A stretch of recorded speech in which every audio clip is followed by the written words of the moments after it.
Welcome back everyone to another ROG Phone 5 video. This time, I'm taking you to the camera world of this phone. But before we start, I want to fully disclose that I'm not a camera expert on camera phones or any other camera platforms. I'm just here to take you through all the camera functionalities of ROG Phone 5, show you some sample shots, and then provide my honest opinion on them. I will not go through the specs of the phone anymore since I've already done that on my previous video, which I will link in the upper right corner of the screen now. I recommend that you watch that first if you want to know the full specifications and some general knowledge about ROG Phone 5.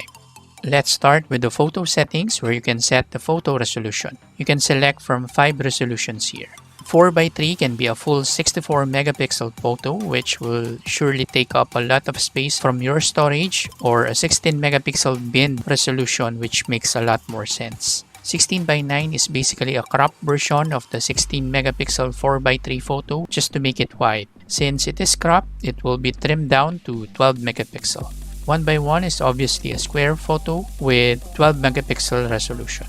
Full screen resolution is the same as the phone screen's 20.4:9 aspect ratio and produces a 9 megapixel photo. My recommendation here is to use the 4x3 16 megapixel bin resolution, which has the largest scope of view and an optimized size of photo. From the photo settings, you can also set the timer, turn on or off the flash indicator for the timer. You can also set the phone to auto-detect a night scene, and when the phone realizes that it's dark, it will automatically make it a night mode shot. AI scene detection can also assist with auto-selecting a proper shooting mode depending on the situation. But this can backfire sometimes, so I usually just turn it off. For watermark, you can add a date, time, an ROG logo, and your custom text. Unfortunately, there's no option to add a custom picture as a watermark. You can turn on touch shutter option to enable taking a picture by touching and holding the viewfinder part of the screen. When pre-AF or pre-autofocus is turned on, the camera will continue to adjust for a better focus when necessary. I find this helpful especially on close shots, so I usually just turn this on. Tracking autofocus is basically the same as motion tracking, which I'll show you later, so I'll just leave this off. You can also auto-scan QR code and then rearrange and choose what camera modes to show in the camera app. I'm not sure what the horizontal level does. Please do let me know in the comment below if you do. You can also select a grid to be off, 3x3, or Fibonacci left or right. You can turn on or off camera sound and location services. You can set the anti-flicker to 50 or 60 Hz or auto. And you can set the volume keys of the phone as a shutter or zoom button. Now let's go to the video settings. There are many similar items here as the photo settings, and I'll just go through the ones that are unique here. Of course, you can set the video quality from 720p up to 8K resolution. Full HD and 4K both have 30 and 60 frames per second options. Video format can be H.264 or 265. It is safe to select 264 here since it is the more widely recognized format from all the video players out there, and H.265 might need additional codecs to run. You can also turn on or off the video stabilization, and these are just electronic stabilization since ROG 5 has no optical stabilization. I usually just leave this on. You will also have an option for mic focus and wind noise reduction here, which I'll demo later. The other options here are just the same as the photo settings. Let me show you now the Pro Photo and Pro Video mode here, which I will not go through in details anymore since, as I've said, I'm not a pro. From both of these modes, you can manually set your focus, shutter speed, ISO, exposure, and white balance. There's a lot of manual configurations you can set here, so I'm sure the pros will enjoy this. I usually used these pro modes before for taking pictures at night, but ever since the night mode has been invented, I don't use them anymore. The first mode here is the motion tracking. This uses the main 64 megapixel lens, and for some reason, it only allows 60 frames per second videos on Full HD or 4K resolution. To use this, just tap on the object you want to focus on, and after that, even if the object moves, gets near or far the camera, the focus will remain on that object. Then we have the slow motion mode, which also uses the main lens, but videos here are noticeably darker. It has options for 4K 120 FPS, a full HD 240 or 120 frame per second, and an HD for 480 frame per second. The sample you're seeing here is for HD 480 frame per second, but this is not an authentic slow-mo shot since the video that was produced here is just a normal 60 frame per second video, and the app will just give you an option to select a portion of that video which you want to slow down. For the time lapse, you'll have an option for 4K, Full HD, and HD resolution. And all of those have an option for a 30, 90, 150, and 300 times recording speed, with an option for 15, 20, 30, or a custom video length. The video length given here are not really fixed since you can stop the recording anytime. It's just there as an option so you can leave your recording and never worry about recording too much, which is nice.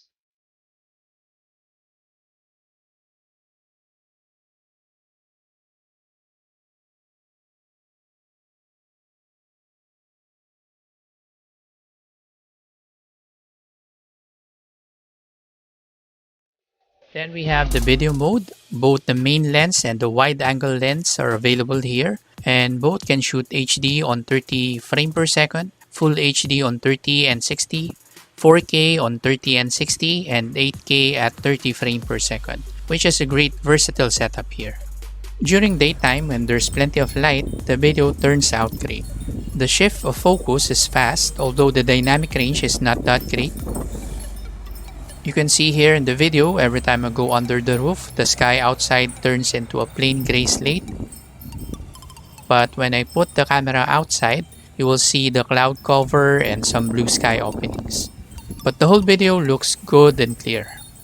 Even though ROG Phone 5 does not have an OIS system, its 3-axis EIS setup more than makes up for it, as evident on this 1080p video sample where I am running. The stabilization slowly degrades though as you upgrade the quality of the video, as you can see from the next clip here where I did the same running video. At 8K resolution, the stabilization is much worse, but the quality of the video is still excellent. Lots of details and crisp footage. Shooting at night is a totally different story. The video has so much noise, the spanning movement is like a stop motion clip, and the overall quality of the video is really low. Those great stabilization has also gone away at night. Each step I take on this well-lit street causes the footage to bounce like a spring. And you can't do anything about it since there's no night mode option for a video here.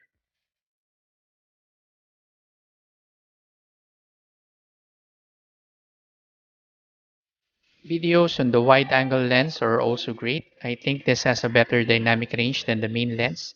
The main lens still has a clearer video since it has a larger lens, but look at the cloud parts here that you can clearly see.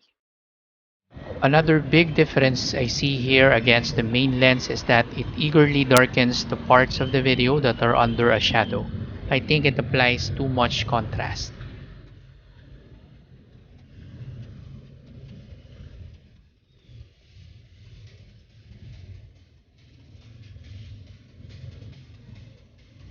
At night, just forget about this lens. The main lens, which is not great at night, even looks better than the videos created under this wide-angle lens. I think a rule of thumb here is never shoot a video on ROG Phone 5 under a low to medium light. At the top of the video UI, you will also have an option for HyperSteady Mode. This was supposed to be a super stabilization mode for a video, but that's not the case here. First of all, HyperSteady Mode uses the inferior wide-angle lens for this. And by comparing these recordings, it's clear that the one without the HyperSteady option is much steadier than the HyperSteady Mode. Hopefully, this will be fixed by a software update soon. Another option here is the wind noise reduction and microphone focus options, which you can toggle by tapping on the mic icon. I think it helps when you turn them on, but listen to these clips and decide for yourself. Staying with both wind noise reduction and mic focus turned off. Staying with wind noise reduction turned on and mic focus turned off. With wind noise reduction turned off and mic focus turned on. With both mic focus on and wind noise reduction also turned on. Let's now move to the photo mode. From here, you can set your HDR options, flash options, open Google Lens, set the resolutions that you like, which I already mentioned in the photo options earlier, and choose between wide angle and main camera. You can also zoom up to 8 times, but these are only electronic zoom as this phone don't have a hardware for optical zoom. On a bright environment, the maximum zoom for a usable picture can be up to 5 times. But on a low light situation, it will be just around 2.5 to 3 times. Photos taken from this phone are really great. I think this is a very capable phone camera.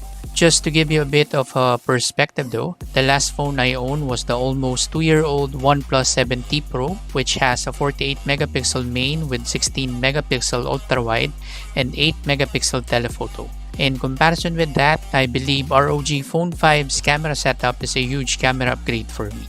It has a great dynamic range, realistic colors, crisp details, and a really good camera app user interface with lots of options and customizations. But just like in the videos, the ultrawide tends to darken the shadows more as compared to the photos shot from the main lens. Not as aggressive as the videos, but still noticeable. On some shots, the main lens also captures more vibrant colors than the ultrawide. But overall, both lenses capture great pictures. All photos here were taken on a point-and-shoot default mode on either 16:9 or the binned 4:3 resolution. Let me know in the comment what you think of these images.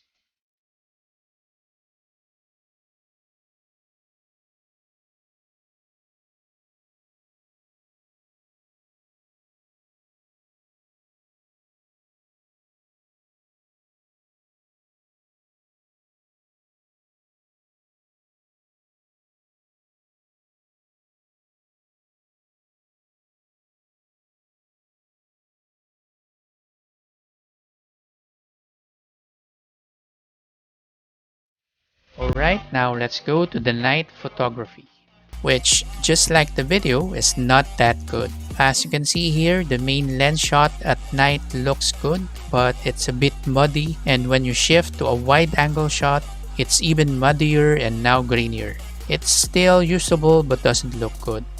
Luckily, we have the night mode. From here, you can select the usual resolution / photo size ratio and a selection of either 3 or 6 second length of capturing the light. Longer length means more light to capture and a brighter picture, but it also means you'll need to steady your hand for a longer time when taking night mode pictures. All my sample pictures here are taken on a 3-second mode. On a pitch black situation, the night mode has no effect at all, as you can see in this photo where I'm trying to capture a cat on the roof. On a situation where there is more light, the photos without night mode are usable, at least for the main lens. For the ultrawide lens, it's a hit or miss situation. Without night mode, photos are usually washed out and muddy. They come out really soft and has no sharpness at all. It's not a total trash, but it's not great either, just usable. But when you turn the night mode on, there are more details, more sharpness, and produce a brighter and more colorful pictures. You can use the night mode for both the main lens and ultrawide lens, which is good. But again, the ultrawide is a hit or miss setup, and I would just avoid the ultrawide at night if possible. See the remaining sample shots here and let me know what you think in the comments below.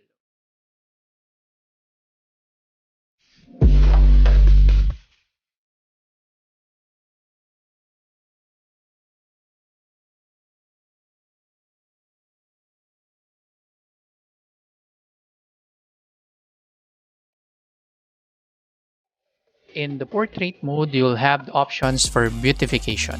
You can change the skin tone, soften and brighten the skin, enhance the eyes, and thin the cheeks. I just usually turn this off as I mostly use this for nature and not on people.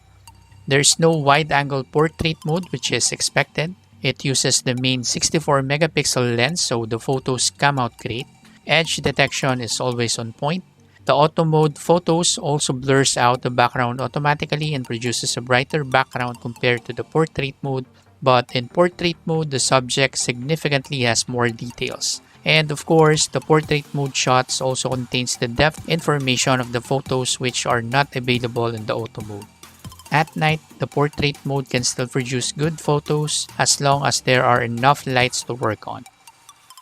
Panorama shots in ROG Phone 5 can be done on both the wide angle and main lens. As you might expect, wide-angle panoramas are really wide at 8480 by 1424 pixels. In my approximation, it's a span of about 270 degrees or maybe even more. The main lens panorama can be up to a maximum of 8656 by 1856 pixels, which is approximately 180 to 200 degree span.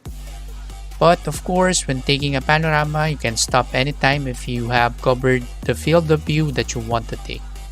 The macro mode has no options other than the usual ratio of the pictures and uses the dedicated 5 megapixel macro camera. I like the macro photos produced by ROG Phone 5. I know most people see the macro lens as useless, but I do enjoy shooting macros, and this macro lens is very capable enough to enjoy shooting macros. It is surprisingly good even at night as well. The selfie camera has a video, photo, and portrait mode which uses the front-facing 24 megapixel camera. The video can shoot HD 30 and Full HD 30 and 60 frames per second. It produces a great video on a well-lit environment. The video stabilization is also surprisingly great, as you can see on these footages where I tried to run. At night, even on a well-lit street, the videos are grainy and almost unusable. When shooting a selfie video at night, you will need a really bright source of light to make a usable video.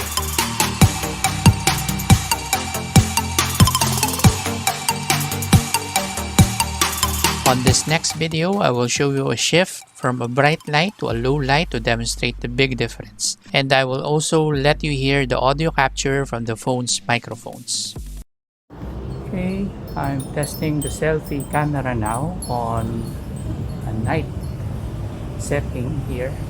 I am against the light, and if I am with the light, it looks good.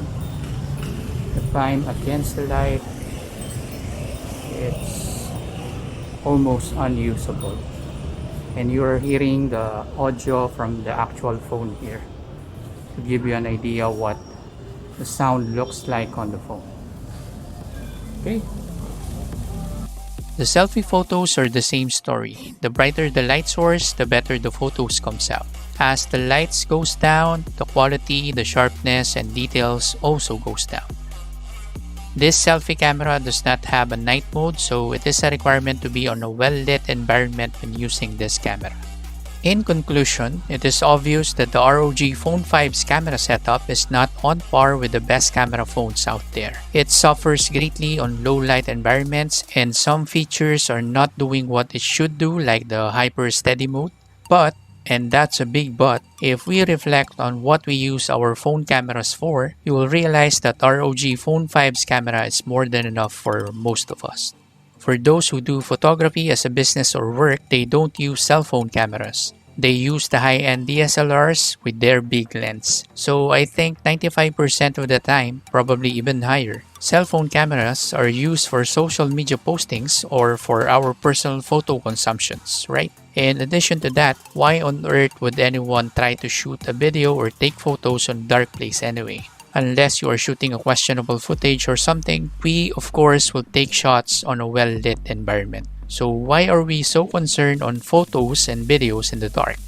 With those thoughts, I believe that the shortcomings of the ROG Phone 5's camera setup are the same things that we don't really use and can be ignored. And for the things where it matters most, ROG Phone 5's camera can compete with the best. Alright, I hope you liked this video. Give me a thumbs up if you do. If you love it, please consider subscribing to the channel. Nila Zuj for watching. Nova Air.